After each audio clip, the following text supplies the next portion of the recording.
This is Dino Clash, answering the questions history won't answer. Welcome to the Dinosaur of the Week podcast, Dinosaur Clash, starring your host, Jake the Dinosaur Man, and Grant, dinosaur enthusiast and Pluto planet advocate.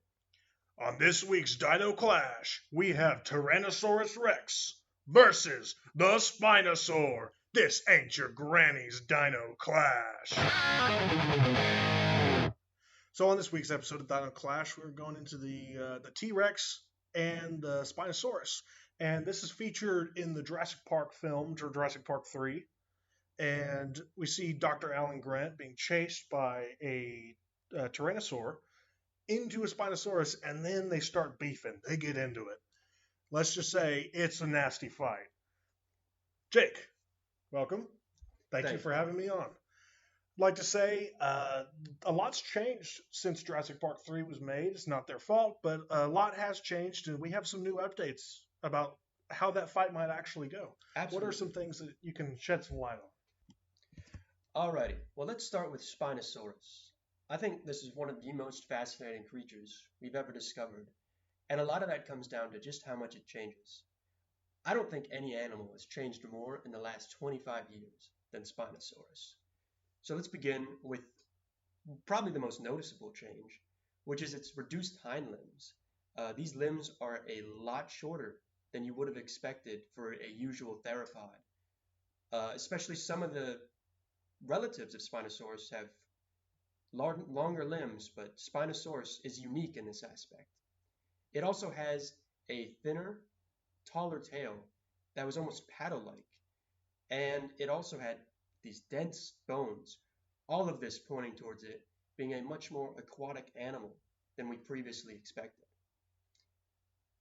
Now, let's go into some of the big changes for Tyrannosaurus.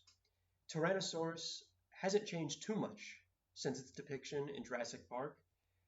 One of the biggest changes, I think, is with its overall mass. The animal in Jurassic Park is very shrink-wrapped, which means that the skin is placed right over the bones. But the real animal would have had a lot more meat on the bones, a lot of fat, a lot of muscle, and it would have been a lot bulkier and heavier than the Jurassic Park counterpart. But I think the biggest change is what's happening under the hood. Its intelligence, its senses, all of this is much greater than previously expected. Come on down to Mesozoic Motor Town, where our deals are dynamite. Just got into a T-Rex? Come take advantage of our prehistoric used car deals that won't last 65 million years. We triceratop all our competitors. We offer the most T-Rexcellent service, so get your deal before it goes extinct. Call 1-800-SPINOSAUR now! All right, let's get into this. The beef that's been cooking for 65 million years. T-Rex versus Spinosaurus. Yeah, baby. Yeah, baby. What do we got here, Jake?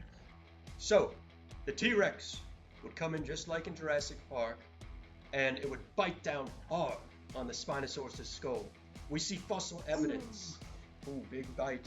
Because it's going to go for the skull to try and gain control of the fight. It doesn't want to get attacked back. That's nasty. And it knows that Spinosaurus' tools are in its mouth. Those dagger-like teeth, perfect for gripping, are the last thing T-Rex wants biting into it. Smarter than he looks. Indeed. All right, well, I guess Spinosaurus would have to come back in with its little arms, and you put those good claws to use, huh? I'd say so. Those claws are anything but little. They could get up to a foot long and were powered by some extremely muscular arms, making them the perfect weapons to retaliate, especially in a situation when its skull was otherwise occupied. How's the Tyrannosaur going to react to a scratch like that? Whew, I don't think it's going to take that real kindly, but it's going to be in a lot of pain. Damage like that ain't easy to shrug off. Oh, but pain's a motivator, I'll tell you that. Indeed. I think as these animals reset and try their next attack, we're going to see some interesting movements from the Tyrannosaurus. Its hip anatomy shows that it's much more agile than we ever expected. It would be like a figure skater ripped right out of heck. Sounds perfect for everyone's favorite part, the Dino Clash. What we all want to see. is them charge right at each other. Oh, yeah. Oh, boy. That's always the most exciting part. And that's when some interesting facts come into play. Both animals are far more massive than they were in Jurassic Park, with the T-Rex weighing 9 to 10 tons, but the Spinosaurus not too far behind at a respectable 8 to 9 ton, depending on which estimate you'd like to use. So the Tyrannosaur is going to win that battle just by weight? No, not at all. There's two other factors that come in here. These are the T-Rex and Spinosaurus's centers of mass and the legs powering these magnificent animals. We'll start with the T-Rex. The T-Rex had big, powerful legs. In fact, it's thought it might have been an endurance predator. So, I'd say the T-Rex takes the edge in leg power. But it's not lost for Spinosaurus just yet. Spinosaurus's reduced hind limbs do have an advantage. That gives it a lower center of mass, meaning that even with the T-Rex's higher weight and stronger legs, the Spinosaurus would still be very difficult for it to tip over. Wow. So, assuming the T-Rex doesn't get knocked over, is that a decisive victory for the T-Rex? I'd have to say so. And I'd say about 8 out of 10 times the T-Rex is going to take this one. I want to get into the 2 out of 10, though. Let's talk about maybe if I trip the Spinosaurus. You know, I'm a bit mischievous. Well, I think if you trip him, I think we all know that you don't want to be on the ground in a fight, and it's just the same back in the time of the dinosaurs. Wow. Well, what if the Spinosaurus got the first hit? Would that make those 2 out of 10 work out? Well, the first hit can be a decisive one, but I see two ways this goes. The first hit could be a bite, or it could use one of its devastating claws. Ooh. Well, let's start with the bite out. Spinosaurus had a bite force that, while respectable, wasn't nearly as strong as Tyrannosaurus's. However, it does have some teeth built to grip slippery prey. It is a fisherman after all. Oh, yes, sir. All right, how about those claws? Those claws, well, that's the real kicker here. Those claws, as we discussed, are massive and powered by some huge arms. It's likely that this would be its better option.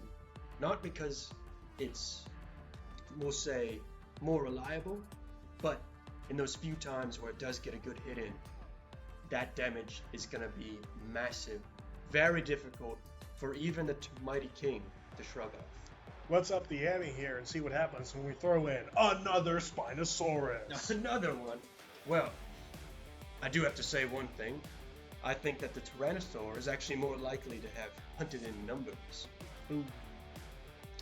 But let's take that situation and see what happens. I think that numbers would change everything. Even though T-Rex might have a very good advantage on terrestrial land, it's not enough to help it survive against two Spinosauruses. Attacking from the flank, protecting each other, it's just too much of an advantage for one Tyrannosaur to overcome all on its own. Let's take this back to the Spinosaurus' home field, the water.